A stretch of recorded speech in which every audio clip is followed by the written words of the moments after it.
அன்பு உறவுகளுக்கு இனிய வணக்கங்கள். இன்றைய பதிவுல கடகராசி அன்பர்களுக்கு உங்க தற்போதைய பிரச்சனைகள் அனைத்திற்கும் ஒரு தீர்வு காண இந்த பரிகாரம் 100% இல்ல 200% உங்களுக்கு வெற்றிகரமான பலன்களை நிச்சயமா கொடுக்கும். ரொம்ப பயனுள்ள தகவல்களை இந்த வீடியோல கொடுத்திருக்கோம். கொஞ்சம் கூட வீடியோவை ஸ்கிப் பண்ணாம முழுமையா பார்க்க முயற்சி செய்யுங்க. வாங்க வீடியோக்குள்ள போலாம். கடகராசியை பொறுத்த வரைக்கும் புனர்பூசம் 4ஆம் பாதம், பூசம் 1, 2, 3, 4ஆம் பாதங்கள், ஆயில்யம் 1, 2, 3, 4ஆம் பாதங்களை உள்ளடக்கியது கடகராசி. கடகராசிக்கு அதிபதி சந்திர பகவான். வீடியோல சொல்லக்கூடிய பலன்கள் ஆண் பெண் இருபாலருக்கும் பொருந்தக்கூடிய பலன்கள். கடகராசி அன்பர்களுக்கு கடந்த காலகட்டங்கள்ல கண்டினியூஸா கண்டக சனி, அஷ்டமத்து சனின்னு உங்க கெரியர்ல டோட்டலா உங்களை உட்கார வச்சுட்டார் சனி பகவான். ஒரு பக்கம் குரு வக்ரம், ராகு கேது பெயர்ச்சி ஒரு பக்கம். இந்த மாதிரி கிரகநிலை அமைப்புகள் மட்டும் உங்களுக்கு பிரச்சனை இல்ல, மாதம் நடக்கக்கூடிய சந்திராஷ்டமம் கூட உங்களுக்கு பிரச்சனைகளை கொடுத்துட்டு இருக்கு. இவ்வளவு பிரச்சனைகளை ஃபேஸ் பண்ற உங்களுக்கு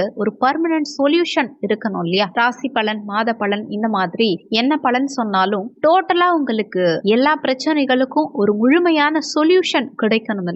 அதுக்காக தான் இந்த பரிகாரம். செவ்வாய் பகவான் நீச்சம் அடையக்கூடிய ராசி கடகராசி. உங்க பஞ்சமாதிபதியும் உங்க தொழில் ஸ்தானாதிபதியுமான செவ்வாய் நீச்சம் அடையும் வீடே உங்க வீடுதான், உங்க ராசி தான். கடகத்துல தான் செவ்வாய் நீச்சம் மாறார். 27 நட்சத்திரங்களுமே சந்திரனை சார்ந்துதான் இருக்காங்க. அந்த சந்திரனுக்கு சொந்த வீடே இந்த கடகராசி. இருக்கும் நவகிரகங்களில் பாசிட்டிவான கிரகம் இந்த குரு பகவான். அந்த குருவே உச்சமடையக்கூடிய ராசி உங்க ராசி தான் கடகராசி.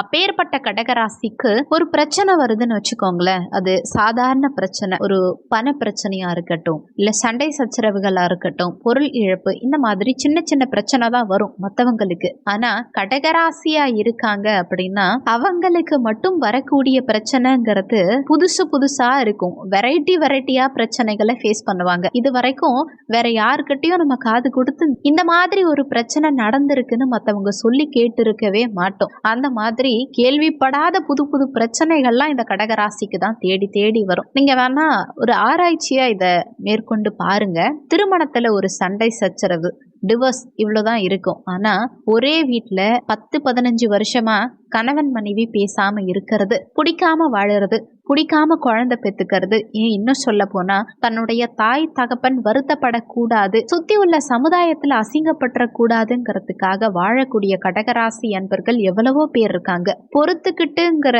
வார்த்தைய சொல்றதை விட சகிச்சுக்கிட்டு வாழக்கூடியவர்கள் தான் நிறைய கடகராசி அன்பர்கள். ஒரு சில கடகராசிக்காரர்கள்லாம் பார்த்தா ஒண்ணு குழந்தை பிறக்கும், இல்லைன்னா குழந்தை பிறக்காம இருக்காது, இவ்வளவுதான் மத்த ராசிக்கு. ஆனா கடகராசி அன்பர்களுக்கு மட்டும்தான் குழந்தை அபார்ட் ஆகி பிறக்கும். இந்த அபாஷன்கிற வார்த்தை கடகராசி அன்பர்களுக்கு அதிகமாவே இருக்கு. ஒண்ணு கல்யாணம் நடக்காம போகும், இல்லையா கல்யாணம் நடக்கும். இது மத்த ராசிக்கு. ஆனா இந்த கடகராசிக்கு மட்டும் பாத்தீங்கன்னா காதலும் தோல்வியாகும், கல்யாணம் ஆகியும் பிரம்மச்சாரியா இருப்பாங்க. செக் பண்ணி பாருங்க, கல்யாணம் ஆகியும் பிரம்மச்சாரியா இருக்கிற வாழ்வு. அதே மாதிரி காதலிச்சும் வேற தூரத்துல இருப்பாங்க. இவங்க ஒரு மூலையில, அவங்க ஒரு மூலையில. இவங்க ஃப்ரீயா இருக்கும் போது அவங்க பிஸியா இருப்பாங்க, அவங்க ஃப்ரீயா இருக்கும் போது இவங்க பிஸியா இருப்பாங்க. அடுத்து வேலை வாய்ப்பு. ஒருத்தவங்களுக்கு வேலை வாய்ப்புங்கிறது எப்படி இருக்கும்னா சந்தோஷத்தை கொடுக்கும். ஆனா கடகராசி அன்பர்களுக்கு அந்த வேலை சந்தோஷத்தை கொடுத்து அதுக்கப்புறமா அலைச்சல்களையும் கொடுக்கும். ரொம்பவே அலையிற மாதிரி இருக்கும் வேலை சார்ந்த விஷயத்துல. மினிமம் ஒரு டூர் டிராவல் இல்லாம இருக்கவே இருக்காது. ஆபீஸ்க்கு ஒரு பஸ்ஸாவது மாறி போகணும், ஒரு ட்ரெயினாவது மாறி போகணும், இல்ல 2 பஸ், ஒரு ஆட்டோ, ஏதாவது ஒரு டிராவல்ங்கிற விஷயம் இருக்கும். சும்மா போய் பக்கத்திலேயே ஆபீஸ்ல உட்கார்ந்துட முடியாது இவங்களுக்கு. அடுத்து வெளிநாட்டு வாழ்க்கை, நல்ல குடும்பம், அம்மா அப்பா, ஏன் இன்னும் சொல்ல போனா தாய் தகப்பன், இந்த மாதிரி ஒரு ஃபேமிலி இந்த மாதிரி இருந்ததுன்னா அவங்களுக்கு உள்ளூர்ல வாழக்கூடிய அமைப்பே இல்லாம தனிமையில வாழ்வாங்க. அதே மாதிரி தாய் தந்தையர்கள், பொண்ணு புள்ள, அந்த மாதிரி தங்கமான புள்ள இருக்கவே இருக்காது. ஆனா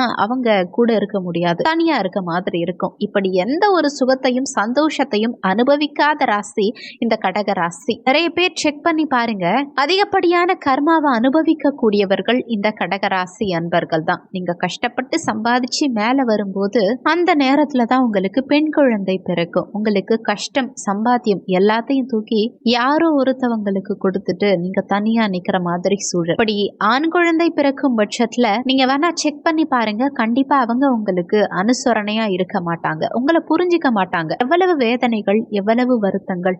இன்னும் கடகராசியை பத்தி பேசினா இந்த வீடியோவே பத்தாது, அவ்வளோ விஷயங்கள் இருக்கு. பொதுவாவே ஓம் சரவண பவங்கிற 6 எழுத்து மந்திரத்தை வாய் நிறைய உச்சரிப்பவர்களுக்கு முருகன் பிரச்சனையே கொடுக்க மாட்டார். முருகப்பெருமானுடைய பார்வை பலத்தை அதிகம் பெறக்கூடியவர்கள் இந்த கடகராசி அன்பர்கள். மாதம் வரக்கூடிய சஷ்டி திதியில உங்களுக்கு பிடிச்ச அறுபடை வீட்டுல ஏதாவது ஒரு படை வீட்டை சூஸ் பண்ணிக்கோங்க. 6 முருகன் ஸ்தலத்துல எந்த ஸ்தலம் உங்களுக்கு பிடிச்சிருக்கோ சூஸ் பண்ணிக்கோங்க. இந்த சஷ்டி திதி அன்னைக்கு முருகப்பெருமான் ஆலயம் சென்று, அதாவது அறுபடை வீட்டில் ஏதாவது ஒரு முருகர் ஆலயம் சென்று வழிபாடு செஞ்சு பாருங்க. உங்க வாழ்க்கையில அவ்வளவு பெரிய மாற்றங்கள் நிகழ்ந்தே தீரும். ஏன்னா எல்லா ராசியை விட அதிகமான பிரச்சனைகள் உள்ள ராசி நீங்க. சோ நீங்க முருகன் கிட்ட சரணாகதி அடைஞ்சிருங்க. அப்படி ஒரு சரணாகதி அடைஞ்சிட்டீங்கன்னா உங்களுக்கு வாழ்க்கையில மிகப்பெரிய மாற்றம் ஏற்படும். ஏற்கனவே நம்ம பழைய வீடியோக்கள்ல கணபதி அக்ரஹாரம் கோவிலுக்கு போக சொல்லியிருக்கும், மூவலூர் ஸ்தலம் போக சொல்லியிருக்கும், ராமேஸ்வரம் கோவிலுக்கு போக சொல்லியிருக்கும்.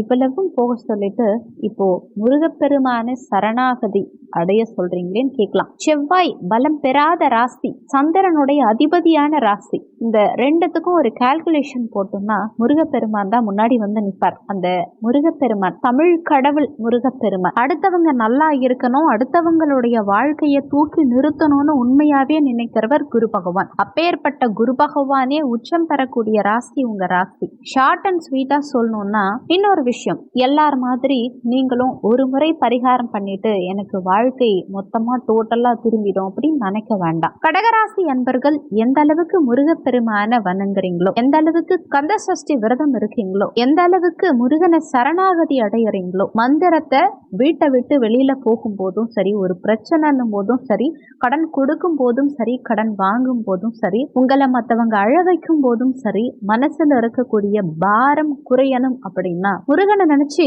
ஓம் சரவண பவங்கிற மந்திரத்தை சொல்லுங்க.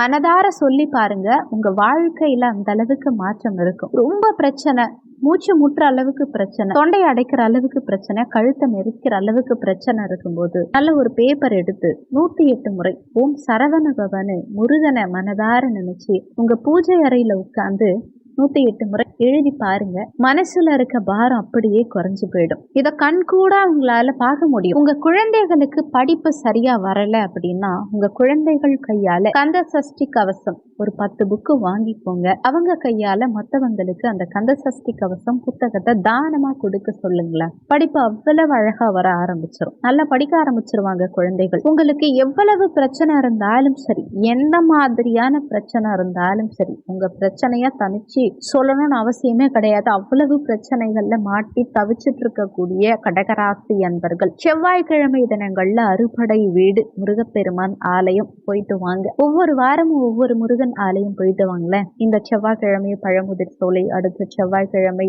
சுவாமிமலை, அதுக்கு அடுத்த செவ்வாய்க்கிழமை திருத்தணி, இப்படி ஒவ்வொரு ஸ்தலமா போயிட்டு வாங்க. 6 வாரம் 6 முருகன் ஆலயம் போயிட்டு வந்து பாருங்க. இப்படிப்பட்ட மாற்றம் கண்கூடா பாப்பீங்க. உங்க பிரச்சனைகள் தீர்றத கண்கூடா பாப்பீங்க.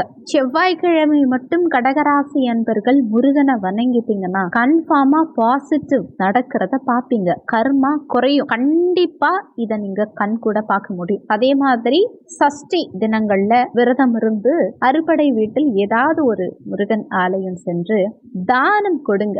ஏதாவது ஒரு தானம், உங்களால முடிஞ்ச தானம். அது அன்னதானமா இருக்கலாம், வஸ்திர தானம், ஆடை தானமா இருக்கலாம், இல்ல அபிஷேகத்துக்கு கூட சுவாமிக்கு பொருட்கள் வாங்கி கொடுக்கலாம். ஏதாவது ஒரு தானம் பண்ணிட்டு வாங்க. அதே மாதிரி அந்த ஆலயத்துல 6 தீபம் மறக்காம ஏத்திட்டு வாங்க. தீபம் ஏற்றும் போது முருகப்பெருமான மனசார நினைச்சுக்கிட்டு ஓம் சரவண பவங்கிற மந்திரத்தை சொல்லிக்கிட்டு உங்க வேண்டுதல்களை மனசுல நிறுத்தி மனதார பிரார்த்தனை பண்ணுங்க. கன்ஃபார்மா உங்க பிரச்சனைகள் தீரும். இந்த வீடியோ நிச்சயமா உங்களுக்கு பயனுள்ளதா இருந்திருக்கும். உங்க நண்பர்களுக்கும் இந்த வீடியோவை ஷேர் பண்ணுங்க. அவங்களும் பயன்பெற்ற அந்த புண்ணியம் உங்களுக்கும் கிடைக்கும். இந்த வீடியோல உங்களுக்கு ஏதாவது சந்தேகம் இருந்தா கீழே இருக்க கமெண்ட் செக்ஷன்ல சொல்லுங்க. நன்றி. மற்றும் ஒரு நல்ல பதிவோடு மீண்டும் உங்களை சந்திக்கிறோம்.